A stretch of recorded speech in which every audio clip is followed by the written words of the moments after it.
여러분 안녕하십니까? 샤를의 이슈 점검. 근데 또 긴급 이슈 점검이 되겠습니다. 이번에는 저기 북한이 또 순항미사일을 쐈어요. 그것도 장거리 순항미사일을 쐈어요. 예전에는 몇 번 쐈었거든, 얘네가 사실 순항미사일. 근데 그때는 뭐 100km, 300km 뭐 이랬다고. 그래서 너 그냥 그저 그렇구나라고 생각했는데 이번에는 아주 장거리를 쐈어요. 그리고 또 요거 쏘고 난 다음에 한 이틀 있다가 어떻게 됐습니까? 열차에서 또 800km짜리 탄도미사일을 쐈죠. 아유, 하여튼 그냥 꼭 추석 때 이래. 아무튼 그래서 부득이하게 좀 짧게나마 여러분들하고 북한 순항미사일에 대한 얘기를 해보려고 합니다. 아직 이게 사진하고 북한 그 중앙방송 TV인가요? 거기 나온 거 밖에 정보가 많이 없어서 일단은 대단히 제한된 정보를 가지고 순항미사일을 얘기해야 된다는 점 감안해 주시고요. 그렇기 때문에 부득이하게 저의 뇌피셜이 작동할 수밖에 없습니다, 여러분. 그것 때문에 또 이거 말도 안 돼 뭐 그러지 마시고 그냥 뭐 이럴 수도 있구나 한번 봐주시기 바랍니다. 그 9월 13일 오전이었죠. 북한의 조선중앙통신 국방과학원이 11일과 12일 신형 장거리 순항 미사일 시험 발사를 아주 성공적으로 진행했다고 발표를 했어요. 그러니까 걔네들 발표에 따르자면 뭐라고 돼 있냐면은 이제 새로 개발한 신형 장거리 순항 미사일을 아주 성공적으로 진행했고, 발사된 미사일은 터빈 송풍식이고 우리 국가의 영토와 영해 상공에 설정된 타원 및 팔자형 비행기도를 따라 7,580초를 비행해서 1,500km 계선의 표적을 명중했다고 보도를 했습니다. 이거 대단히 어렵게 이렇게 얘기해놨는데 이 말을 좀 제가 쉽게 풀어드릴게요. 일단 터빈 송풍식이라 한마디로 터보제트 엔진이라는 뜻입니다. 터보제트 엔진. 그 다음에 7,580초라는 것은 이거 시간으로 계산해보면 2시간 6분, 대충 2시간이라고 치고요. 2시간을 비행해서 1,500km 밖에 있는 계선의 목표물을 명중했다. 그러니까 속력은 시속 약 750km 정도 미터로 날아갔다. 뭐 이렇게 생각하시면 되고요. 그리고 이게 중요합니다. 영토와 영해 상공에 설정된 타원 및 팔자형 비행 궤도를 따라라는 말이 있죠. 이게 뭐야? 한마디로 뭡니까? 설정된 비행 궤도를 따라. 한마디로 미사일이 웨이포인트를 따라서 비행했다는 뜻이죠. 웨이포인트라고 여러분 아시죠? 찍어놓은 포인트에 따라서 그 궤도를 비행했다는 얘기죠. 그러니까 이상을 종합해보면 일단 기본적인 북한의 순항미사일은 일단 기본적인 순항미사일의 구색을 갖췄다라고 볼 수가 있습니다. 요 말 고지 그대로 들으면 그동안 몇 차례 얘네가 순항미사일 발사 시험을 했었어요. 근데 그 거리가 300km 이하였어요. 그래서 별다른 우리가 위기의식을 갖지 않았는데 이번엔 뭐라고 그랬습니까? 사정거리가 1,500km다. 1,500km라는 것은 한마디로 그럼 뭐예요? 우리가 현재 가지고 있는 순항미사일이 뭐죠? 현무3 순항미사일하고 사거리가 동일하다는 뜻이거든요. 이제는 우리가 좀 이걸 신경 써서 봐야 됩니다. 그러니까 미사일이란 건 크게 두 가지로 나뉘죠. 이제 전략 미사일 같은 경우에 탄도 미사일하고 순항 미사일이죠. 그러니까 탄도 미사일은 뭐예요? 우리가 알고도 로켓. 한마디로 대기권 밖으로 뻥 쏘서 대기권 확 뚫고 올라간 다음에 거기서 어떻게 돼요? 다시 꺾여서 엄청난 속도로 떨어지는 거. 그거죠. 이게 탄도 미사일이고, 순항 미사일은 한마디로 비행기예요. 무인 비행기 폭탄이라고 생각하시면 돼요. 그렇기 때문에 이거 생각해 보시면 탄도미사일은 로켓이기 때문에 뭐야? 아주 멀리 대륙간 탄도라고 하잖아요. 우주공간까지 쏘아 날릴 수 있으니까 대륙간 쏠 때. 그리고 뭐야? 탄도미사일은 엄청나게 빨리 날아가요. 그래서 대륙을 날아가는데도 뭐야? 한 30분이면 날아간다. 거기에 비해서 순항미사일은 기본적으로 비행기예요. 비행기이기 때문에 속도가 훨씬, 미사일 측은 속도가 훨씬 느리죠. 그리고 탄도 중량도 뭐야? 제한이 될 수밖에 없어요. 비행기이기 때문에. 따라서 표적까지 날아가는데 시간이 비교적 미사일 치고는 오래 걸려요. 그럼에도 불구하고 순항미사일은 여러 가지 장점이 있죠. 첫 번째, 일단 뭐예요? 비행기 같이 만들 수 있으니까 크기가 작아요. 또 하나 비행기라고 그랬죠. 그러니까 어떻게 해요? 지형 지물대로 막 이렇게 날아갈 수 있어요. 지금 뭐 산이 있잖아요. 그럼 뭐 영화 같은 데 보면 나와. 이렇게 해가지고 지형이 바짝 붙어가지고 이렇게 날아갈 수 있어요. 초저공으로 날아갈 수 있어요. 그래서 만약에 여러분들 그 웨이포인트 아까 설정한다고 그랬잖아요. 이 웨이포인트를 적의 레이더 기지가 탐지 안 되는 곳으로 레이더 사각지대로 찍어가지고 날려버리면은 지상에 있는 레이더로는 탐지가 곤란할 경우도 꽤 있습니다.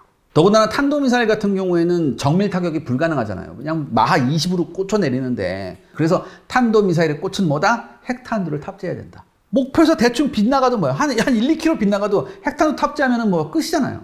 근데 순항미사일은 달라요. 보통 이제 순항미사일은요, 명중 오차가 한 5m만 벗어나도요, 아주 큰 문제입니다. 나름.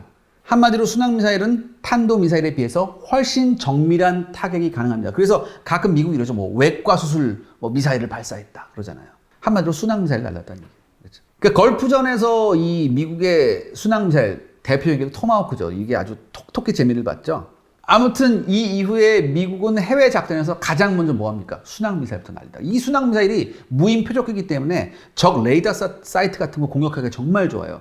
예를 들어서 여러분들 와일드 위즐 작전이라고 해서 항공기를 띄워서 적 방공망을 제압해봐. 이건 뭐야? 조종사가 탄 항공기가 피격될 확률도 있잖아요. 근데 토마호크는 그럴 위험이 없죠. 그냥 날려버리는 거니까. 무인 자살폭탄 비행기를 날려버리는 거니까. 얼마나 부담이 없습니까?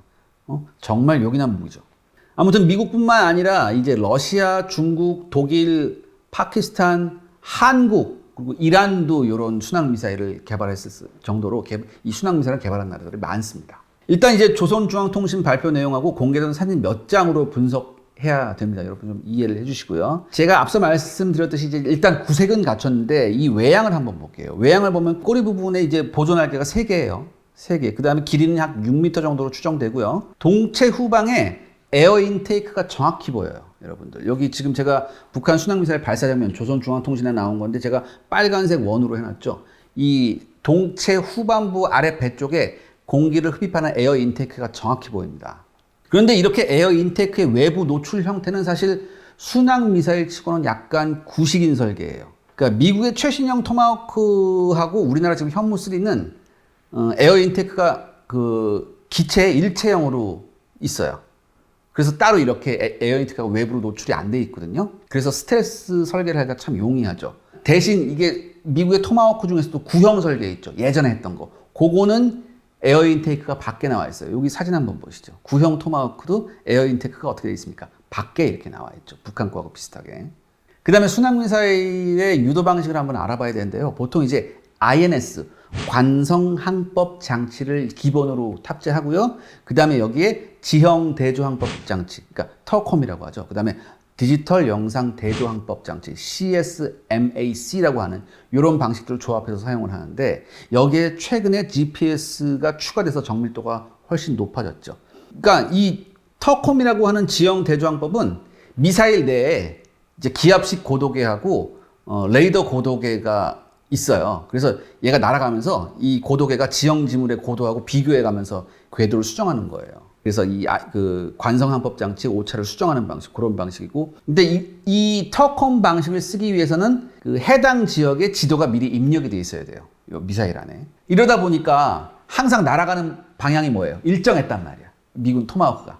그래서 이라크군이 나중 뭐예요? 그 비행 웨이포인트, 길목에다가 대공포 설치해가지고 나타나면 쏴 제꼈다고. 그래서 몇 개 떨어뜨렸었어요. 순항미사일은 무인 비행기이기 때문에 터보제트임에도 불구하고 얘가 아음속이에요. 마하 2를 못 넘어요. 미국제가 한 시속 880km? 미국 900km가 안 나올 거야. 북한 애들도 한 750km 되잖아. 근데 이 터콤 방식을 써도 마지막에는 오차가 30m만 안 돼요. 그래서 요거를 보완하고자 나온 게 뭐냐면 디지털 영상 대조항법이에요. 다시 말해서 목표물 사진을 미리 미사일에다 이렇게 넣어놔요. 그럼 마지막 순간에 카메라로 목표물하고 자기가 가지고 있는 사진하고 대조한단 말이에요. 그래서 거기 돌입하는 거죠. 그래서 걸프전 때 사담 후세인이 한번 페이크를 했지. 똑같은 건물을 여러 개 생각났어. 그러니까 얘가 자기가 가지고 있는 사진을 딱 보니까 똑같은 건물 여러 개 있어. 막 이랬다고. 아무튼 이제 걸프전을 치르면서 이 미국이 무슨 생각을 했냐. 야, 이게 바다나 사막에서는 이게 순항미사일이 조금 곤란하구나. 그래서 GPS를 추가했어요. 그리고 그러니까 미국의 최신 순항미사일 같은 경우에는 UHF 통신 기능이 추가돼서 비행 도중에 경로 변경이 가능해요. 이전까지는 비행 경로 변경이 불가능했었거든. 아무튼 우리나라 현무3 순항미사일도 이 INS, 터콤, DSMAC, GPS가 모두 적용됐습니다. 그래서 들리는 말에 의하면 미제 토마호크보다 더 정밀하다라는 얘기도 있어요. 자, 그렇다면 북한이 순항미사일 유도장치에 얼마나 정교한 기술을 접목시켰는지는 아직 알 수 없어요. 다만 GPS는 안 썼을 거예요. 이게 미국제니까. 그래서 아마 러시아제 GPS 있죠, 글로나스. 혹은 중국제 GPS는 베이도를 사용했을 가능성이 높아요. 근데 사실 글로나스나 베이도는 이게 민간용이거든요. 그래서 군용은 또 따로 있다고. 그래서 북한이 군용을 썼는지는 조금 의문이에요. 그거 만약에 군용을 썼다면은 아마 중국제를 쓰지 않았을까. 왜냐하면은 러시아는 조금 그런 걸 제공 안 하는 경향이 있거든요. 그래서 아마 중국제를 썼을 가능성이 있고, 여기서 뇌피셜을 조금만 더 돌려볼게요. 그렇다면 북한은 이 순항미사일 기술을 자체적으로 개발했을까? 아마도 제가 생각하기엔 북한이 이란과의 교류를 통해서 이 순항미사일을 개발했을 가능성이 좀 크다고 보거든요. 왜냐하면 북한은 예전부터 이란하고 시리아하고 대단히 밀접한 관계가 있었습니다. 특히 이란하고는 서로 미사일하고 핵무기 기술을 대단히 활발하게 교류했었거든요. 이 북한이 군사동맹을 맺고 있는 중국, 그 다음에 북한과 미사일 교류가 활발한 이란, 이 두 나라를 통해서 순항미사일을 개발했을 가능성이 매우 커요. 그렇다면 한번 이란이 지금 가지고 있는 순항미사일 호베이제의 성능을 한번 볼게요. 이게 원래 이란이 우크라이나로부터 그 KH-55 순항미사일을 입수해가지고 이거를 바탕으로 자기네가 개발한 순항미사일이 사정거리 700km짜리 수마루 순항미사일이에요. 그래서 이거를 한 단계 더 업그레이드한 게 이제 호베이제 순항미사일이거든요. 이 호베이제 순항미사일은 이란이 2019년에 공개했어요. 사정거리가 1350km, 1500km가 거의 유사하죠. 그 다음에 외형적 특징을 살펴보면 미사일 후배 로켓 부스터가 있어요. 그러니까 여기 보시면 밑에 에어 인테이크가 아니라 아예 뭐가 따로 하나 이렇게 딱 나와 있거든요. 그러니까 이게 에어 인테이크 겸 터보제트 엔진이에요. 그러니까 확실히 KH-55의 영향이 강해요. 근데 이 부분은 북한하고 차이가 있어요. 북한은 따로 이렇게 안 나와 있거든요. 에어 인테이크가 나와 있을 뿐이었거든요. 그런데 중국제 순항미사일을 볼게요. 중국제 순항미사일은 C-602라고 있습니다. 이 C-602의 에어 인테이크 보시죠. 북한제하고 거의 비슷하거든요. 지금. 예전 토마호크하고도 비슷하고. 여기서 우리가 다시 한번 상기해봐야 될 것, 북한은 중국하고 군사동맹을 맺고 있는 나라예요. 그렇기 때문에 제가 뇌피셜을 돌려보면 아마도 북한은 제가 모두에서 말씀드렸듯이 이란과 중국에서 얻은 기술을 혼합해서 순항미사일을 개발했을 가능성이 좀 있을 것 같습니다. 우려가 되는 점이 있죠. 그렇다면 사정거리 1500km짜리 순항미사일이 어떤 의미냐. 한국에 대한 전술 및 전략 공격 수단이 또 하나 증가했다는 이런 점을 우리가 간과해서는 안 됩니다. 제가 말씀드렸듯이 이 순항미사일이 지면에 바싹 붙어서 날아오는 게 대부분이거든요. 그러니까 탐지가 쉽지가 않아요. 더욱이 이게 만약에 이 순항미사일에 스텔스 설계까지 적용이 된다면 이게 정말 골치 아픈 무기가 됩니다. 그리고 미국제 같이 만약에 중간에 비행 경로까지 바꿀 수 있는 기술까지 적용이 되면 생각하기 싫어요. 우리도 뭔가 대응책이 있어야 되지 않을까? 일단 제가 지난 한국맘 에이스편에서도 한번 말씀드렸었는데 우리의 이 감시 자산 확보가 정말 절실해요. 이번에도 뭐예요? 북한 순항미사일 뭐 탐지했네 못했네 그런 말이 정말 많았었거든요. 언론에서는 거의 일제히 탐지에 실패했다고 얘기했어요. 그래서 뭐야 NHK 방송 보고 알았다 뭐 이렇게 얘기했는데, 하지만 14일 날 국방장관이 국회 대정부 질문에서 이제 대답을 했죠. 한미 연합자산으로 탐지했다고 밝혔어요. 그래서 초기 분석을 하고 있다고 이렇게 얘기했는데 여기서 또 뭐라고 얘기했냐면은 그 북한의 순항미사일 기술준에 대해서 2000년대 초부터 북한이 그런 미사일을 개발한다는 동향이 있었다. 그리고 우리가 알고 있었다. 그래서 걔네들이 이런 축적된 기술을 통해서 신형 순항미사일을 개발한 것 같다라고 평가를 했어요. 이건 한마디로 전 이렇게 들리거든요. 우리가 보유하고 있는 감시자산으로선 탐지를 못했다. 그런 느낌적인 느낌이 들거든요. 여러분 어떠십니까? 자, 아무튼 이렇기 때문에 우리가 대응책을 마련할 때 첫 번째 1순위 뭐냐? 우리가 정밀 감시 자산의 조속한 확보 및 확충이 필요하다. 일단 뭐예요? 이게 여러분들 순항미사일이 지면에 바짝 붙어서 날아가잖아요. 그러니까 위에서 아래로 내려볼 수 있는 그런 시스템이 필요하거든요. 한마디로 룩다운 기능이 있는 그런 감시 자산이 훨씬 더 많이 필요하다. 다시 말해서 AWACS 조기경보 통제기나 고고도 및 중고도 무인 정찰기가 대폭 확충돼야 된다고 저는 보고 있습니다. 참고로 현재 한국은 조기경보기가 4대가 있고요. 2대를 더 추가로 들여올 계획이고, 그 다음에 고고도 무인 정찰기 글로벌 호크가 4기가 있고, 중고도 무인 정찰기는 지금 개발 중인데 조금 삐걱거린다고 하네요. 좀 빨리 좀 개발했으면 좋겠습니다. 그 다음에 일단 탐지만 된다면 우리가 보유한 패트리어트 팩2, 팩3, 그 다음에 천국 미사일로 요격이 가능할 거라고 보고는 있습니다. 왜냐하면 특히 팩3 같은 경우에는 제가 지난번에 말씀드렸죠. 제가 그 로키드 마틴 관계자, 시스템 관계자가 만들어서 얘기를 들었거든요. AWACS 백업이 있으면 충분히 가능하다고. 근데 아마 이게 워낙 작고 그래가지고 쉽진 않을 거예요. 그래서 아마 소프트웨어적인 좀 개량이 필요하지 않을까. 그렇지만 탄도미사일을 맞추는 것보다 훨씬 쉬워요. 왜냐면 일단 속도가 느리고 비행기니까 훨씬 쉽거든요. 또 하나 여기서 짚고 넘어가야 할 점이 있습니다.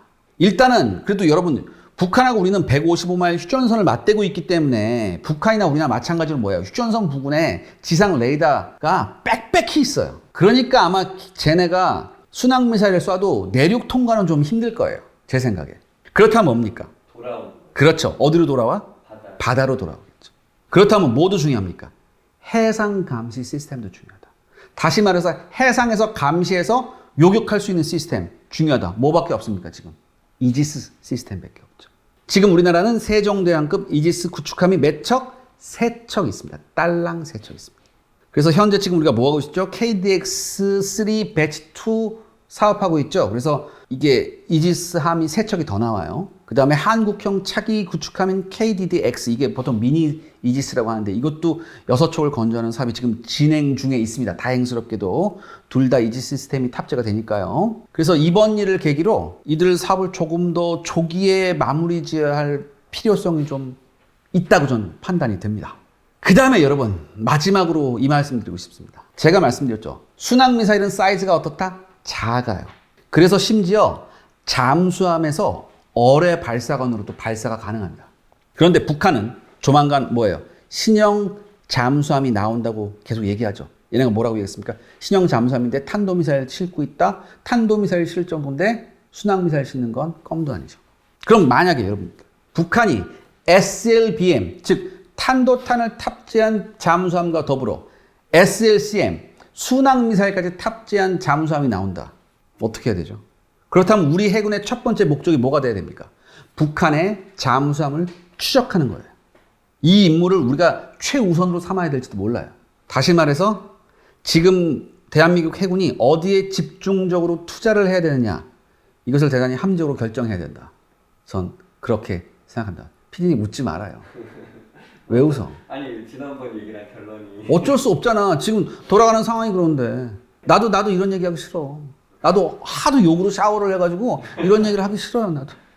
자, 여러분들 북한이 또 다른 전술 및 전략 수단이, 그러니까 이건 있어요. 여러분들. 이 순항미사일은 탄도 500kg짜리밖에 못 싣기 때문에 핵탄두를 탑재하기 좀 힘들어요. 미국제 순항미사일은 좀 핵탄두 탑재하는 게 있어요. 덩치 큰 애들. 근데 북한은 아직 그런 건 아니에요. 하지만 여러분들 정밀 타격이 가능하다. 그 다음에 이게 여러 발이 바다 쪽에서 한꺼번에 날아간다고 생각해봐요. 끔찍하잖아요. 이게. 그러니까 제가 모두에서 말씀드렸듯이 북한이 또 다른 전략적 수단을 하나 더 가지게 됐다는 얘기죠. 이걸 우리가 아주 심각하게 받아들여야 되는 거예요. 우리가 항상 갖고 있는 생각 뭐죠? 북한은 기술 수준이 낮아서 올라면 한참 멀었다. 아니에요, 여러분. 2015년부터 지금까지 지난 5, 6년만 압축해놓고 보면요, 얘네들 미사일 수준은 정말 빠르게 지금 성장했거든요. 지금 우리가 이걸 결코 가볍게 봐서는 안 됩니다. 추석을 얼마 안 남기고 얘네들이 이런 짓을 했다는 게 정말 저도 진짜 짜증이 나는데, 아무튼 이미 일은 벌어졌습니다. 어떻게 되죠? 대응책 찾아야죠. 어떤 대응책? 완벽한 대응책 찾아야죠. 그리고 우리도 뭐예요? 보복할 수단이 반드시 필요한 거예요. 전 그렇게 생각합니다. 자, 여러분과 함께 북한의 순항미사일에 대해서 한번 짧게나마 알아봤습니다. 조금 더 디테일한 정보가 들어오면 제가 다시 한번 정리해서 여러분들께 말씀드릴 것을 약속드립니다. 여러분들 풍성한 한가위 맞이하십시오. 감사합니다.